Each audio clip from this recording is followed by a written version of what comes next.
Hello दोस्तों, welcome back to my YouTube channel. मैं हूं आपका दोस्त रेनॉल्ड्स गेस्मो। तो हम लोग जो है कवर कर रहे हैं लेसन 13 को, ठीक है, जो फिजिक्स का एक चैप्टर है क्लास 10 का। ठीक है, तो आज हम लोग इसमें देखने वाले हैं फोर्थ पार्ट में। तो चलिए स्टार्ट करते हैं। इसमें देखते हैं हम लोग मोटर के बारे में। ओके, तो मोटर, ठीक है, विद्युत मोटर क्या होता है इसके बारे में हम लोग पढ़ेंगे। क्या कहता है, यह एक घूर्णन युक्ति है। क्या है ये? घूर्णन युक्ति है। ठीक है, क्या होता है जिसमें विद्युत ऊर्जा को यांत्रिक ऊर्जा में, ठीक है, विद्युत ऊर्जा को यांत्रिक ऊर्जा में रूपांतरित होता है। ठीक, क्या हो जाता है? विद्युत ऊर्जा यांत्रिक ऊर्जा में परिवर्तित हो जाती है। तो इस युक्ति का उपयोग विद्युत पंखे, रेफ्रिजरेटर, वॉशिंग मशीन आदि में किया जाता है। यानी कि क्या होगा, जो हमारे पास मोटर होते हैं, ठीक है, जो हम लोग कूलरों या पंखों वगैरह में यूज करते हैं, कुछ इस टाइप के, ठीक, जो ऐसे करके बने होते हैं, मोटर्स वगैरह होते हैं कुछ, रफली आप लोग जैसे देखे होंगे। तो इन मोटरों का हम लोग क्या यूज करते हैं? कहीं पंखे पे लगा होता है, कहीं कूलर में लगा होता है।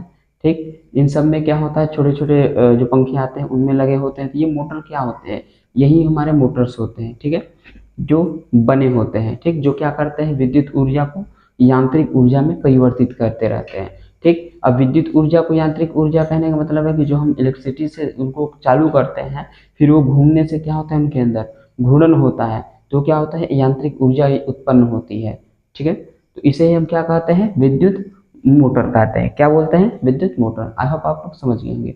तो अब हम लोग देखते हैं विद्युत मोटर का सिद्धांत क्या है। ठीक है, यानी कि इसमें प्रोसेस क्या है, चलता कैसे है, ठीक है, इसको बनाया कैसे गया होगा, इसके बारे में हम लोग देखते हैं। तो कहता है कि विद्युत मोटर का कार्य करने का सिद्धांत विद्युत धारा के चुंबकीय प्रवाह पर आधारित है। ठीक है, तो इसके कार्य करने का सिद्धांत किस पे आधारित है? विद्युत धारा के चुंबकीय प्रवाह पर। ठीक है, किस पे आधारित है? विद्युत धारा के चुंबकीय प्रवाह पर आधारित है। चुंबकीय क्षेत्र में लौह क्रोड पर लिपटी कुंडली से जब विद्युत धारा प्रवाहित की जाती है तो वह एक बल्ब का अनुभव करती है। यानी कि जो हमारी कुंडली होती है, जिसपे क्या होता है, तार जो होते हैं, यानी जो वायर होती है लपेटी गई होती है, जब उसमें विद्युत धारा प्रवाहित की जाती है तो क्या करती है, एक बल का अनुभव करती है। कैसा?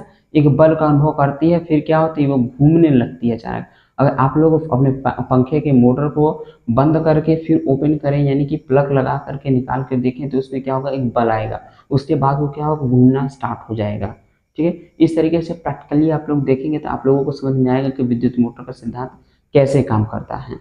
ओके, प्रवाहित की जाती है तो वह एक बल का अनुभव करती है, जैसे कि मैंने बताया, बल का अनुभव करती है, जिससे मोटर का आर्मेचर चुंबकीय क्षेत्र में घूमने लगता है। अब आर्मेचर क्या होता है, यानी कि जो ये वाला पार्ट होता है, इसके अंदर जो घूमता है, ठीक, कुछ ऐसे जो बेलन टाइप का ऐसे बना होता है, ठीक है, ये जो हमारा होता है, यही हमारा आर्मेचर होता है। ठीक है, आर्मेचर होता है जो वो बीच में घूमता रहता है। ठीक है, तो आर्मेचर चुंबकीय क्षेत्र में घूमने लगता है। घूमने की दिशा फ्लेमिंग के हस्त नियम के अनुसार होती है। अब फ्लेमिंग का जो हमारा हस्त नियम था, दाएं हाथ का नियम यानी बाएं हाथ का नियम, तो इसके सिद्धांत पे वो क्या होता है, घूमता रहता है। ठीक, यही मोटर का सिद्धांत है और इसे ही हम लोग क्या बोलते हैं, मोटर का सिद्धांत बोलते हैं। ठीक है, सिंपल से कहने का मतलब होता है कि जब हम इसमें, ठीक, मोटर में हम जब विद्युत धारा प्रवाहित करते हैं तो क्या होता है, उस अपने ऊपर एक बल का अनुभव करता है, और जब बल के अनुभव से क्या होता है, उसका आर्मेचर क्या है, घूमने लगता है, और इसी घूमने की प्रोसेस को क्या होते हैं, हम लोग मोटर का सिद्धांत बोलते हैं। ठीक है, और ये कौन से नियम पे? तो फ्लेमिंग के हस्त नियम पे आधारित होता है। ठीक है, तो आई होप आप लोग समझ गए होंगे कि विद्युत मोटर क्या है, इसके सिद्धांत क्या है, कैसे काम करता है। तो चलते हैं हम लोग नेक्स्ट वीडियो। तो चलिए अब हम देखते हैं कि विद्युत मोटर में विभक्त वलय की क्या भूमिका होती है। ठीक है, कि ये होता क्या है, कैसे काम करता है, इसका प्रोसेस क्या होता है।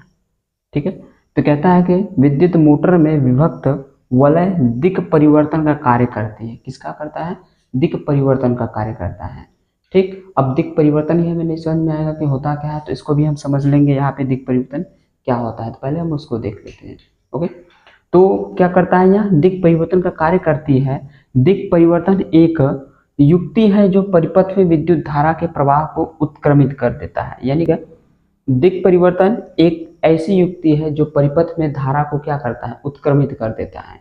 क्या करता है? उत्क्रमित। उत्क्रमित यानी कि उसे बढ़ा देगा, प्रवाह को तेज कर देगा। तो ये क्या होता है, हमारा दिक् परिवर्तन होता है।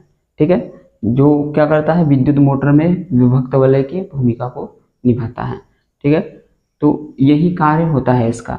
अब यहाँ पे इसका क्या डिफिनेशन दिया है, इसको देखते हैं।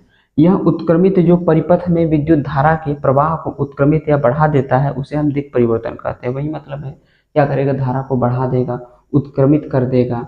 ठीक है, तो इसे क्या बोलेंगे हम लोग, दिक् परिवर्तन बोलेंगे। ठीक है, अब जैसे होता क्या है, ये जब हम लोग कोई फैन वगैरह बनाते हैं तो उसमें क्या होता है, एक ऐसे करके, ठीक है, एक ऐसे करके कंडेंसर लगा होता है। ठीक है, तो कंडेंसर ये हमारा क्या होता है, परिपथ को क्या करता है, ये बढ़ाता घटाता है। ठीक है, परिपथ को क्या करेगा, ये बढ़ाया घटाएगा। तो यही क्या हमारा दिक् परिवर्तन का कार्य करता है। क्या करता है, दिक् परिवर्तन का वर्क करता है। कौन सा है, कंडेंसर ही, जो हम नॉर्मल भाषा में बोलते हैं कंडेंसर। ठीक है, तो आई होप आप लोग समझ गए होंगे कि विद्युत मोटर में विभक्त वलय की क्या भूमिका होती है। ठीक है, अब विभक्त वलय में हमारा क्या दिक् परिवर्तन क्या होता है, उसका क्या प्रोसेस होता है, कार्य क्या होता है। ठीक है, तो इसको समझ गए होंगे। ओके।